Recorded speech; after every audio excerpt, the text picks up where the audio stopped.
Okay, Randy, we have a little bit of a debate going on in the Tesla community right now. Okay. So let me lay the groundwork for you, and then we can have a discussion about it.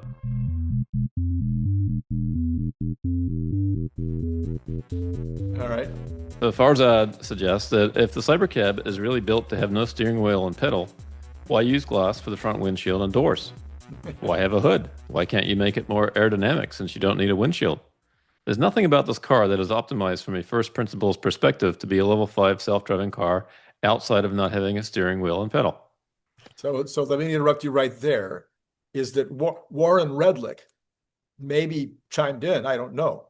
But on my show over 2 years ago, he said the same thing. He says, why wouldn't we just have you get in? There's no windows at all. You save all that money, and you could have projectors, on screens in there showing you something else. So he was way ahead of Farzad on this one. Yeah, my census on that is that we're not quite ready for that yet. Yeah, no kidding. You know, it's one thing to be in an airplane and not see where you're going. It's Right. one thing to be in a bus, perhaps, and not see where you're going. But the car, I think eventually we'll be okay with it, Uh-huh, uh-huh. you know? But yeah, we're not sure quite there yet. But anyway, Eric from Tesla says, I'm very interested in what your first principles based idea of a level 5 self-driving car is and why now. So Farzad continues, I just don't understand why you would make such a banger form factor and not put a steering wheel and pedal in it. You will literally have zero downtime at the line for infinity and you won't be at the mercy of regulators. So he's advocating for Tesla selling Cybercab to people, right? And Eric says, if it helps you, you should see the form factor as a beautiful integration of design, occupant packaging for autonomy, operating efficiency, and vehicle function. Mm-hmm. Right. So Tesla's clearly thought about this just a little bit, A little bit. right, for a while. And so then Stephen Mark Ryan weighs in. He said, Earth's big. It'll take time for Tesla to saturate the robotaxi market with cybercabs, especially as cost per mile goes down and miles traveled goes up. Selling cybercabs with pedals and wheel and pedals for consumers for $5,000 profit is dumb when the same hardware could earn 5 to 10x that annually as a robotaxi.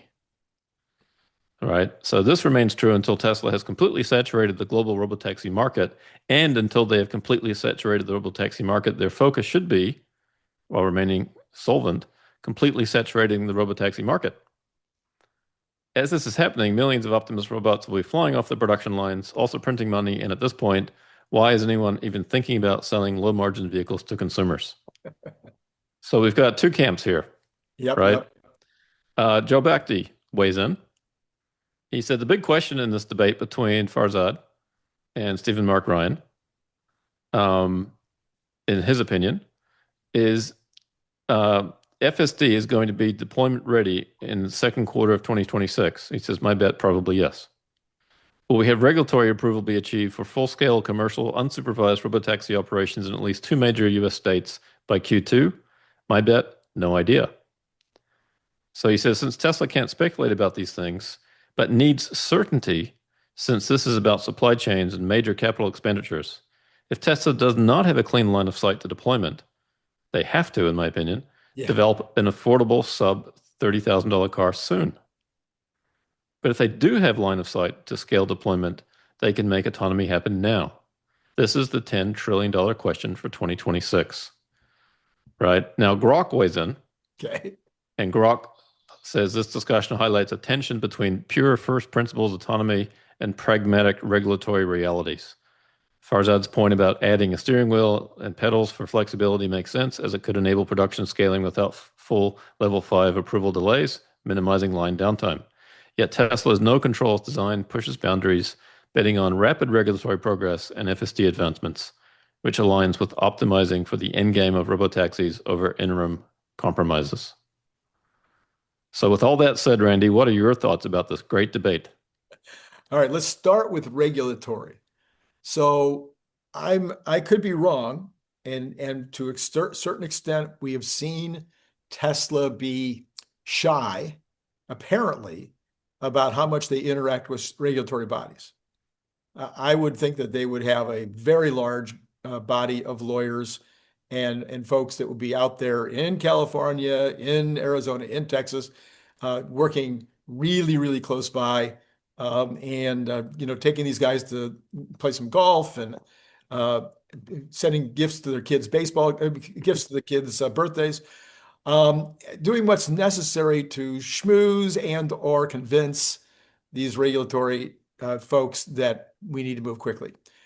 Now that Tesla and now that Elon and Trump are back buddy-buddy again, we don't want Trump to walk into NHTSA and go, "You must," but we want Trump to send signals.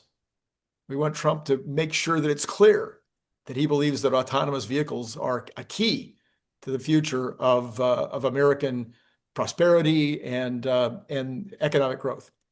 That way, he doesn't have to say anything to NHTSA. They will get what the boss wants and potentially speed up the process. So I'm hoping all of that is going on, but I don't know. And the only person that probably does know, other than maybe some executives at Tesla, would be those regulators and Elon. So it's really, I think, what's his name? Bestie? Joe Bhakti? Bhakti, yeah, Bhakti. I read him. I think he's got it right. What is happening with the regulatory situation? And we know there's a difference too between the robotaxi and the cybercab. So we know that robotaxis can be deployed at scale in some places and still waiting for local regulatory approvals.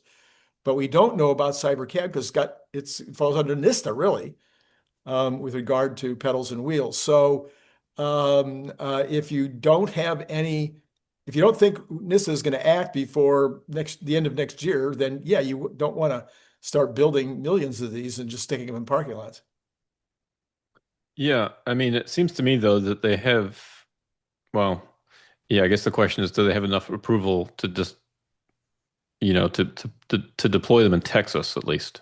Right. Right. Do they have one or like as Joe's talking here, do they have one or two markets they can deploy cybercabs, right, without getting any special approval? It's a robotaxi. They're deploying robotaxis as they are now. The robotaxis in Austin, while they have steering wheel and pedals, the safety monitor is not using them. Right. Right. So then what's the difference if you have a vehicle that doesn't have it? Okay. The difference is that NHTSA has a federal rule that overtakes state rules. And that federal rule is that a vehicle without pedals and wheels is possible, but 2,500 maximum without testing and et cetera, et cetera. So you can make 2,500 cybercabs, and that's a nice start beginning to a ramp. So you might make your 2,500 if you don't have the regulatory approval yet, but you don't want. I'm not sure that I think what Farzad might be saying is, do you want to have all your eggs in that basket? Right. And couldn't you alternatively have a steering wheel and pedal version of it ready to go because people love the look? Yeah, I was talking with Brian White yesterday, and he gave a really good explanation of why it's so difficult just to take the Cybercab and make it a consumer vehicle. It's not just a matter of putting the pedals and wheels in.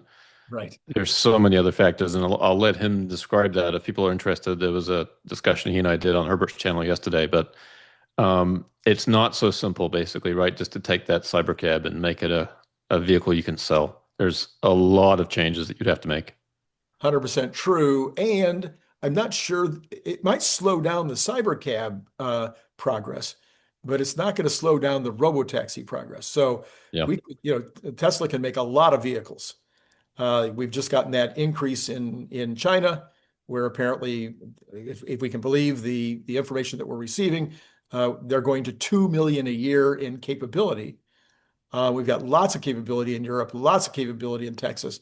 So we can expand the existing product lines dramatically to take advantage of the opportunity until the Cybercab thing is concluded. Yep.